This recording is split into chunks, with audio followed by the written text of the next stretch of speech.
live. Yay. Okay. I'm so happy to be here with my friend, Rebecca Connolly. Hi. And she's here. And we were going to have Heather. You might notice we don't have the third of us. She is on a book tour, like a self-created book tour with a book tour. Yeah, she's visiting many bookstores in all of Utah and up north. So you might see her on stories commenting and posting about signing books, but we didn't get to go on that book tour. So here we are. No, we're not even in the same state. No, we're not even in the same state as each other. No, we're not even in the same time zones as each other. Oh, that's so true and sad. So many barriers. But we're dear friends, and it feels so fun to have you here, Becky. I love it. Love being here. So we are going to let you introduce yourself, and then we're going to talk a little bit more. But before I let you do that, I just wanted to give a little plug. Okay.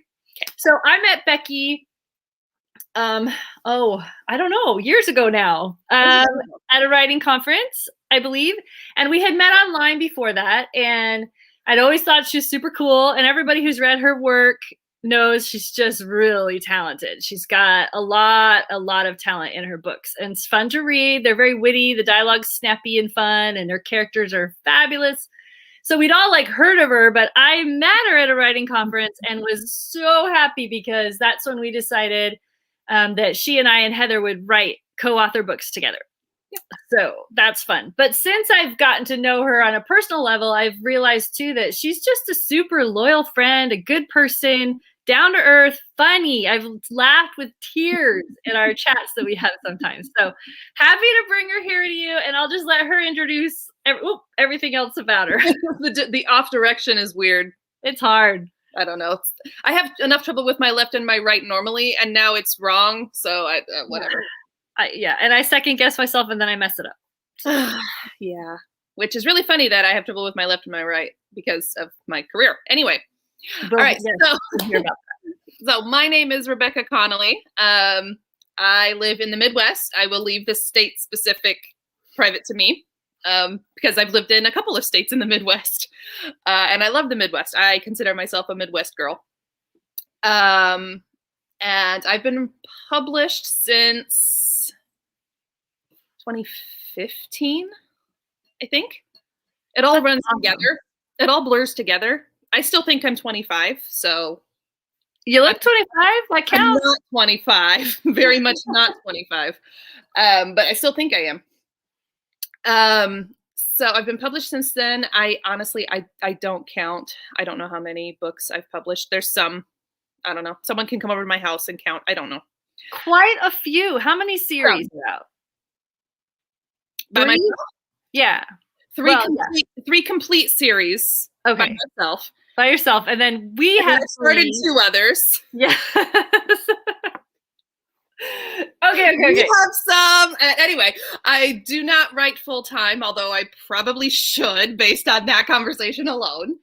I work in orthopedic medicine. I'm an athletic trainer by profession. I have 2 degrees in athletic training, and I've worked in a lot of different areas of sports medicine, orthopedics, athletic training over the years. But now I have a stable job that has regular hours, which I love because I did not love the years where I could be called by people needing me at pretty much any time or day of the week. I did not enjoy that much. I like my privacy and my me time. So I really enjoy working in the hospital setting, which of course means that the last year and change has been really interesting. I've never faced anything quite like it in my medical career. You're a hero, man. This has been the year of the heroes. So well done. There are, thank you. There are others that have faced more dangers and that have had a harder time of it, but it has been difficult. But it's okay because we're coming through. And so that's why it's funny that sometimes my left and my right get mixed up on this mirror thing, because I sometimes, when I'm looking at a patient and I'm like, oh, okay, it's your right knee. And they're like, no, it's my left. And I'm like, that's what I meant. I meant whatever you said. Yep, that's so funny. And then they start to think, and then I'm like, don't worry, I'm not the one who gives the injection. I love it. It's so fun. Some of your stories are just really funny. Of course, but shared with all, privacy laws intact. Just the what if this and that kind of stuff. I Yeah, love hearing I spent a lot of hypotheticals. Yeah, exactly. Super Hypothetically speaking. So that's fun. That's what you do all day, and then I come home and I write. I love it. Or, well, I'm supposed to come home and write. Lately, it's been come home and turn on whatever episode of SVU I'm on, because I'm currently on a binge. Fine. I have not started an episode today. But it's research, though. You told me there's some good character development. It is research. I have convinced myself, for anybody that's a SVU person out there, I have convinced myself that I have this I have this project in my mind that I want to do eventually, but it's complicated because it kind of defies classic genre-ish, kind of. But there's a relationship in there that will be inspired by Benson and Stabler. Okay, you heard it here first, kids. This is so great. I have no idea when this is happening, y'all, so please do not hold me to it. It's going into it's going into the writing storage room. Well, and those are huge. We have a vault of storage writing ideas, right? It's so fun. Well, so tell me about something old. I love all of the hype about it. I loved your video about it. Yeah, talk to me about this book. Tell us your tagline. Your tagline is classic. Yeah. So the tagline that I kind of had for this book in particular is, "He has her hand, now he wants her heart." Oh. And I can't tell you how that came to me. I cannot remember. It's probably when I was desperately trying to come up with something, right towards the end of getting things put up and promo. Oh my gosh, we need something for this. And I just said, I don't know. How about this? But then the greater series is called The Cornwall Brides. And they are all, with an asterisk because not all of them are written yet, going to be either starting the book with a marriage or marriage happens in the first couple of chapters. I love the married romance novel. I don't know what else to call it, because these are not all marriages of convenience, but that's basically the trope. These couples that don't necessarily love each other, but they're married, and in Regency you can play this game, and I love it. I'm playing this game. And I'm playing it in Cornwall, which is one of my favorite places on earth. I'm a huge Poldark fan, and once I got hooked on that show, I decided that I had to write a series in Cornwall. So I took a research trip to Cornwall 2 years ago, and we took tours and we saw the sites, and I was making notes of everything. I was taking pictures of everything, including like random sections of grass and, a random cow wandering the random grass, because that's Cornwall, and it was just magical to me. I love it. I've loved all your pictures of Cornwall. You have some fun ones up. Where can people go to find you? What's it called? Your swoon? My fan group is called Swoonaholics Anonymous with Rebecca Connolly. Go find her there. You've been posting Cornwall pictures in there, right? In the weeks leading up to the release of Something Old, I did this fun kind of weekly thing called Capturing Cornwall, because since I'm writing this series that's set in Cornwall, I decided that people needed to know more about Cornwall, because the place is a character as much as the people are. And so I really wanted to kind of breathe some life into Cornwall for my readers, because not a lot of people go to Cornwall. We discovered when we were there that it's not a great big touristy place for people outside of England or like the Greater British Isles. It's just not. You really can't find like a T-shirt that says Cornwall on it. We looked. That's so odd. Since all of us love it. Yeah. We looked. It's not there. You can get, you can get like coasters and stuff like that. I mean, I don't even think we found a keychain, unless you wanted one that was a Cornish pasty, which is fine if you do, because they are really good. There's some fun magnets with the Cornish language. There's some fun, cute little things, but like my traditional souvenirs are like T-shirts and ornaments, and I couldn't find any that specifically said Cornwall. I could find a Santa if I wanted, but there was nothing Cornish about Santa. So, nope.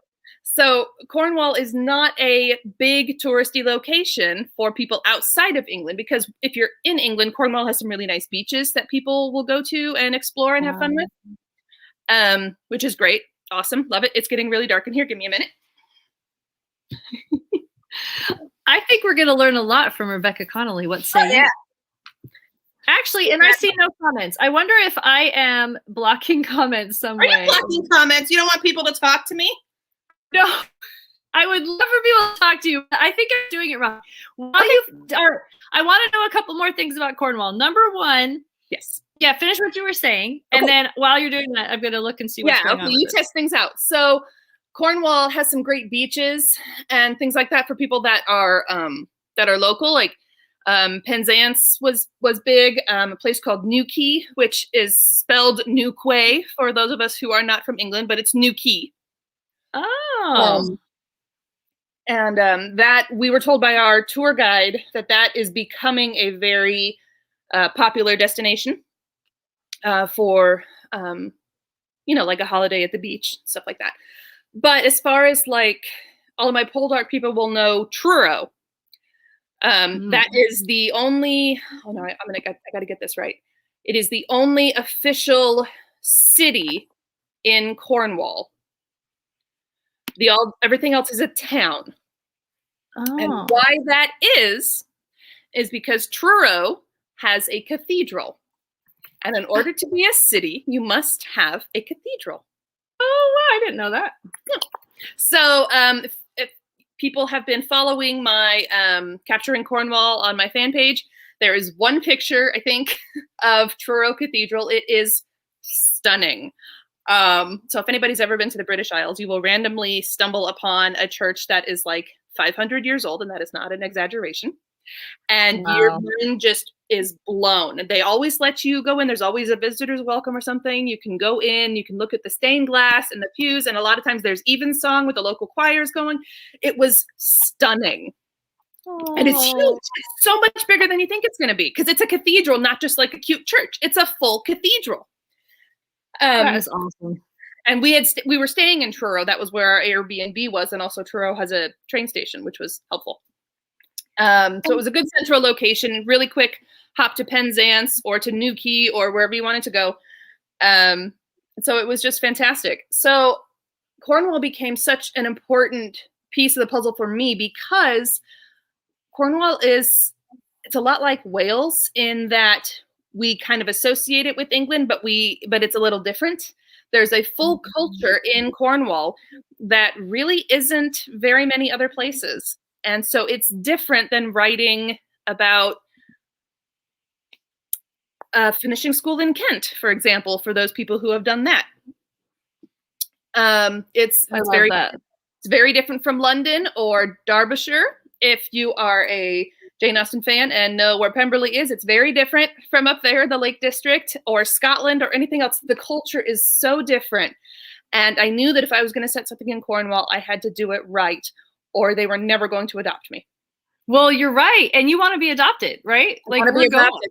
I want to be adopted. I want to be Cornish. I particularly want to be Cornish.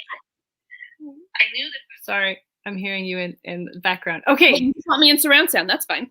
We are finally live on my author page. Yay! So they probably caught half of the Cornwall talk, but when I repost it, it'll be the whole thing. So you guys don't know all the spoilers I just shared. I know, right? So anyway, it was going live somewhere. That's the problem, is I don't really know. It was live to Cornwall. Yes. It was broadcast somewhere, but not my author page. Anyway, here's the book I was talking about. Thank you. Yes. We're so happy. Tell us again. I want to hear the tagline again, because it's beautiful. The tagline for this book is, "He has her hand, now he wants her heart." Oh, again, it gets me every time. I know. So the setup for this story has been several years in the making. I've been published since 2015, but the first book that I published, I actually wrote in 2010. Oh, that's great. And the first book where these characters in Something Old appear is in my book called Secrets of a Spinster, which came out in 2016. They were random side characters, not even fully developed. They made cute little cameos. And in the cute little cameo, I accidentally made one of them fall in love with the other. if anybody follows our book confessions on Instagram, you will see lately a cute little post they did that was an anniversary post. And I didn't know this, but the third book they ever reviewed on their Instagram and blog and all that stuff was Secrets of a Spinster. And they just did a reading and review of something old. So they did a little bit of a cross post, kind of a cute little thing. And they actually pasted on a graphic the very moment where Thomas Granger falls in love with Lily Arden. And I hadn't even gone there. I mean, I knew where it was, but I hadn't even gone there. And I just melted into a puddle. And I wrote these people, and I still just melted all over it. It was great. So I had these characters get married really fast and really suddenly at another point throughout my arrangements series. It was really sudden, even to the characters. They were like, "Wait, what happened?" And that was the point. The point was that he lost his fortune, and he married her because he liked her, and they were friends and all this stuff. And we kind of ended it there. And then in a book, in my London League series, we talked. She's a little bit more involved, and we find out that she's not happy. That they have a basically very distant marriage, but she loves him, and so she's staying, and not like leaving was an option in that time in history. But this book is finally them. People have been asking me for Thomas and Lily's story for years because I accidentally made an epilogue where they're happily ever after and have a kid in one of my books. Oh no! So now, them. This is the perfect time, though, to have them have a story, don't you think? Yeah, it is absolutely perfect. Yeah. There are no mistakes. So I wrote their story. Well, I'm so thrilled. I love that we got to hear all that. If you missed it, she talked all about Cornwall also, and just like her series that are out. I think a lot of people, once they start reading you, Rebecca, they just read all your books. It's like you create lifelong fans. So I think as soon as these guys dip their toes, if they haven't already, they're going to just fall in love with your writing style and everything else. So it's super fun. Yay. That'd be fun. Yeah. So we're glad you guys are here. I'm sorry it took forever to find us. This will be posted again in its recorded state, so anybody can go back and look if they wanted to see stuff that we missed. But we're celebrating Rebecca's launch, something old, and A Torn Allegiance is also launching in a couple days. So we share book launches quite a bit. And if you notice a giveaway going of both of our books, and we're about to announce winners tomorrow, I think. Or something. We'll let today ride out. Yeah. And then we'll announce the winners of the book, either my book or her book. So it's kind of fun. If you want to participate, you follow both of our accounts and comment. That just helps us get the word out about our books. So it helps Facebook know to show this post to other people, and it's a favor for us, but then you get a chance to win also. So it's it also helps us track a little bit. Yeah, true. Good point.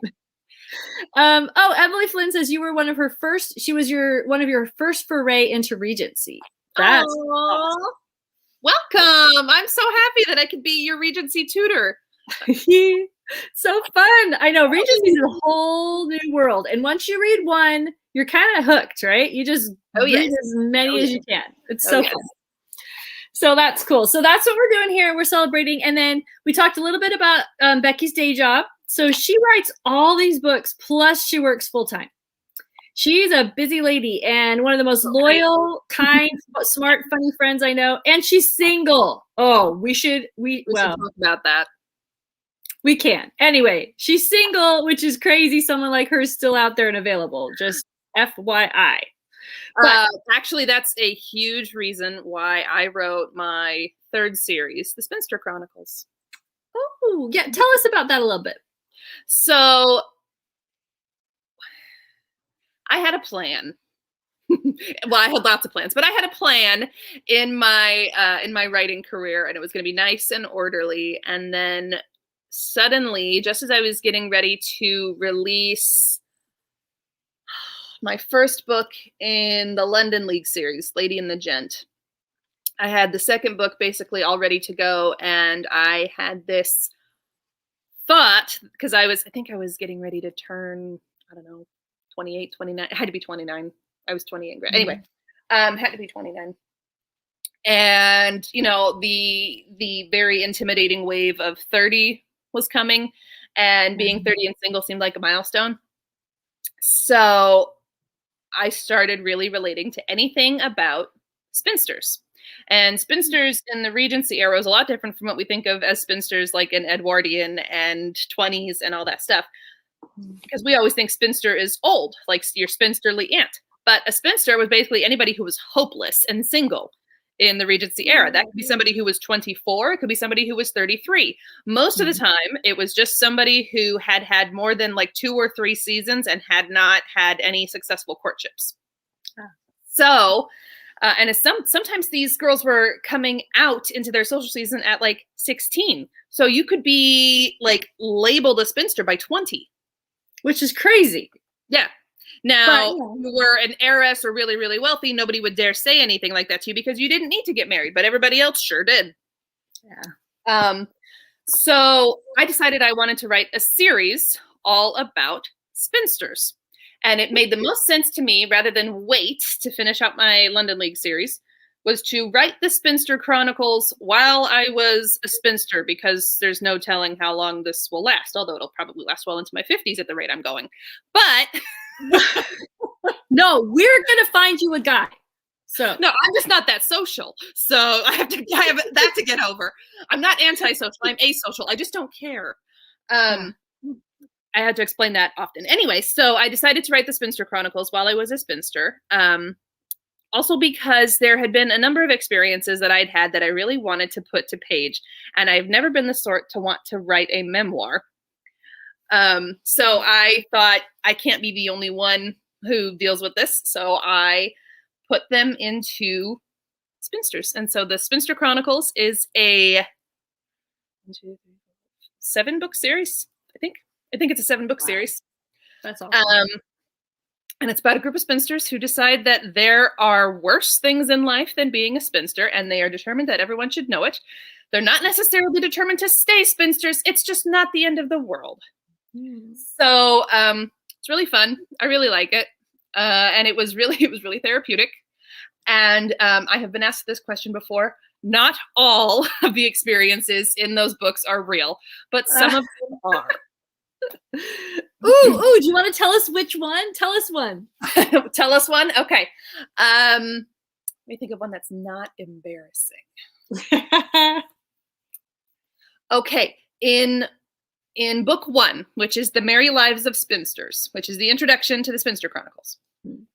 The lead girl, her name is Georgiana, and she gets into this bantering friendship / relationship with Captain Anthony Sterling, or Tony.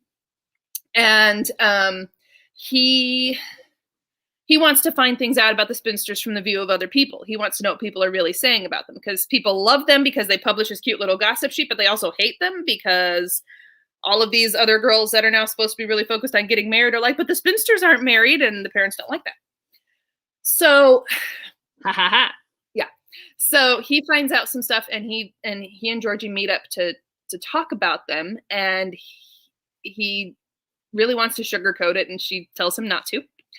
And he said that people think that she doesn't need anyone.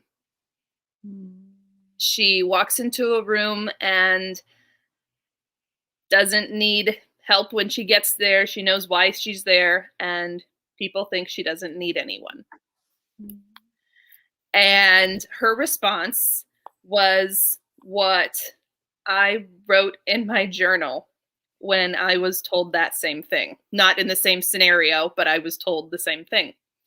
And the response was, how can anyone know that I never needed or how did she say it? How could they know I never needed anyone? I could have used someone at any given time, but I had to get on with it, didn't I? Oh, so that's so precious. That's real. That is real. And it's okay. This is what journals are for, right? And that wound up being a really, really cute scene because it's like the first scene that they're romantic. So it's really cute. It's awesome. And it's like it's a guy responding just how he's supposed to, right? I just love that, Yeah. That's great. One of my favorite things, though, is if you're reading Spinster and Spice, there's a lot of instances where like these well-meaning older ladies go up to Izzy, is the girl in that book, and they're just like, I just don't understand why a nice girl like you hasn't found a husband yet. I can't tell you how sick I am of hearing that. So there's like a lot of variations of the same line that she gets handed like over the course of like 2 evenings. And it's I love it. That's so funny. So every time you're like, I'll just have someone else say it because everyone does, like it's so funny. That is so fun. I love that. And I do not and my character is a very, very sweet girl. And just for the record, I do not harbor any resentment for anybody who has said such things. I know you mean well. It's fine. I love that. It's fine. I have no one in particular in mind when I wrote that scene. It's just the way it is. People don't know what to say. People don't know what to say. And that's fine. And I think I have an elderly character who's a wealthy spinster, and she's awesome. And she says they don't mean anything by it. And she goes, I know they don't. And that's the truth of it. So I wanted to write a spinster series to take the sting out of it, but also to give people an idea of what it can be like. And there are some really heart-wrenching parts in these books that were really good to write. Well, that's fun. Things that really came from the heart. Not that I've ever been in the particular situation of each of these spinsters, but some of the feelings are universal across time, across history, across socioeconomic situation. The feelings are there. They are the same for the girls and guys who really want this long-lasting relationship, and for one reason or another, they have not found it. It's just the way it is, and it's okay, which is why I wrote them. I love that, because part of what you say through the whole series and the way you live your life is it's okay. It's just kind of like, it's okay. Like, I noticed your shirt. It's fine. Like, it's fine. And I just think that that's great. And I love how so much life experience pours into your books. Like I've witnessed it in our swoony sports romance that we write together. I've witnessed it in your Regencies. You are able to take something you feel about real life and transport the kind of feeling of it into a story that might be totally unrelated, but it's just really, really lifelike, which I think is partly why people relate to you. Like, you're so relatable in your books and things. So I think that's awesome. I don't know how to be anything except real. Yeah. Well, I've never been very good at anything related to acting or being fake or anything like that. What you see is pretty much what you get. I might be a little bit snarkier than you expect, but that, I think that's so fun. Now, I will admit, the Spinster Chronicles is a romance series. They will all end up with a happily ever after. Of course they will. Yeah. Because it's not that the point was not that they stayed spinsters. That was not the point. So yeah. It reminds me of our widows anthology. Honestly, there's some similarities there with like our Lady Joanna who helps the girls, and they're all supposed to be not seeking marriage for any reason, or but at the same time, there was no reason why they couldn't get married. It was just like, learn to be self-sufficient, learn to take care of yourself. If marriage comes because you fall in love, then great, kind of thing. It was cool. Right. That's what it reminds me of. Yeah, I love that. I can't wait to have time to write some singles to go in that. I know I need to write a Phoebe story because I wrote an epilogue. We got to get them out there. All right, very cool. So let me think what else we need to talk about while you're here. We've got... I could be here all night. I don't have a life. Well, I personally happen to know that right now I interrupted you from big research plans. Is there anything you can share about future projects, or is that hush hush secret still? Well, I always have future projects, which is why I love the question. Oh, so are you working? Laughing. Yeah. Me who's watching this, if I laugh when you ask please, and like and I'll be getting that one back for because I really want to get my hands into it. It's fun. Mark's cute. She says, Jen, both do. Yeah. Yeah. So okay. So here's the situation. We've got between us always launching, every month, every other month, we've got something old. Hold up your book. Hold up your book. We got some old. We have Author Allegiance. They look beautiful together. They're not related, but they are for sale. And I've noticed Author Allegiance is actually showing up. The print copies in stores and Amazon orders are coming, even though it's not May, whatever it is, 4th or 5th yet. Awesome. So it's fun. So those are available. And everybody, the best thing you can do for us is tell your friends that they need to buy our books. We only have so many friends. Yeah, what was that? We only have so many friends. Oh yeah, it's true. We've run out of friends. I have run out of friends. So everybody we know knows we have books now. Please help other people know we have books too. Yeah. Oh, I'm so sorry, you guys. This is the end of the day on a Friday. I am completely strung out, so you are getting the most uninhibited version of me. I'm gonna say things now, but it's so fun. I love it. So yeah, we've got all the stuff coming down the pipeline, and then tell me this: do you have book 2 in that series, like lined up or thought of or anything? It is lined up. It is as plotted out as I ever plot out. So for those of you who don't know, in the writing world, there are 2 camps: pantsers and plotters. I happily, I don't know, I'm the happy ambassador between the 2. I don't know, or either that or I'm tap dancing on the boundary between them. I do both. I don't plot out so that I know every single thing, but I can't not know where I'm going. So I have some sort of jumbled up map, usually with bits of dialogue. So I have all of that. I know my characters. I have a feel for them. I really want to write that book right now, but I have another book that I have to get done first. It's just the way it is. But that book, in case you can't tell by the fact that this book is called Something Old, the next book is called Something New. Oh, I love it. And that is not a couple that has known each other for 5 years and been married for 5 years, hence the Something New. Love it. And for those who really enjoyed my book, Married to the Marquess, you're really going to like Something New. I was going to say Something Old. You probably like it too, but you'll really like Something New. It's very similar in spirit. Oh, okay. You hear that? I get everything done, which is a big gift these days. That book should come out by the end of the year. Oh, I love it. Okay, you heard it here first, folks. We're going to do it. That's what's so fun. Oh, Something Borrowed, Something Blue. Crystal wants to know. Crystal knows my series. Oh, that's it. How it's actually going, yes. Yay! Okay, she's got it.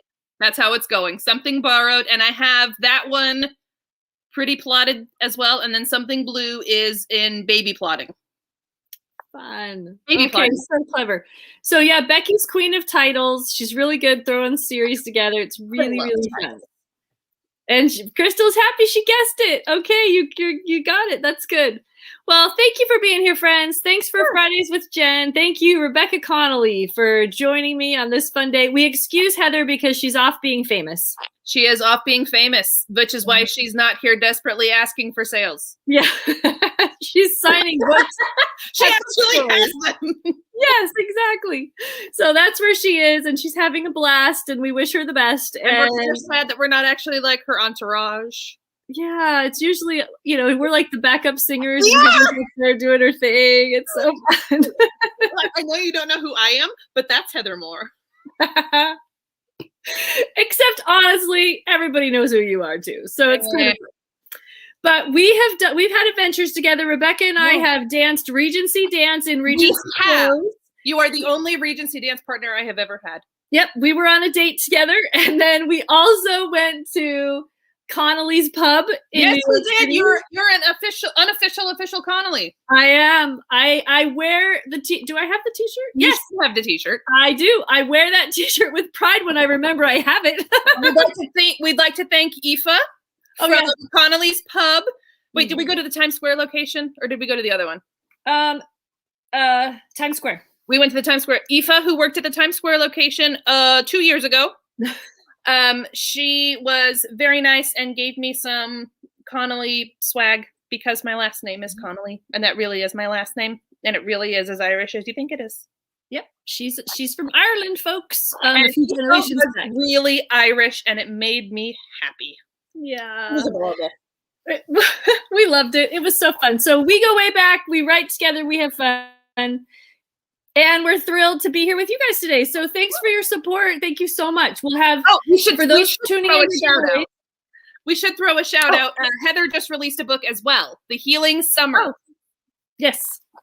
So she and I are released twinsies. So even though she's not here, and we did not coordinate this, the three of us are releasing books like on top of each other. Sorry. Yeah, it's complicated being our friends, but it is, but it's fine. So if you really want to go for the trifecta, you will also get Heather's book, The Healing Summer. Yes. And there have been giveaways. So Heather, I'm about to announce Heather's giveaway winner, and she's going to announce mine. And then Becky, you and I can announce ours. We could probably wait till tomorrow. Yeah. And let's leave it open another day because I'll start another giveaway and then leave yours open like I've been doing. So then we've got your signal. So there's still a chance to win a Torn Allegiance or something old. And there's Heather's and my giveaways for a Healing Summer are probably, I'm going to announce in like a few minutes. And Heather will probably announce it within the hour. So once she's done. Yeah, if she's depending on what she's doing right now. So then, yes, Healing Summer is a beautiful women's fiction, contemporary, gorgeous story. And Something Old is another one of Becky's fun regencies, but this one's a arranged marriage, which I love when she tries to do that because she succeeds. She's amazing at it. And then A Torn Allegiance, of course, is one of my royal regencies.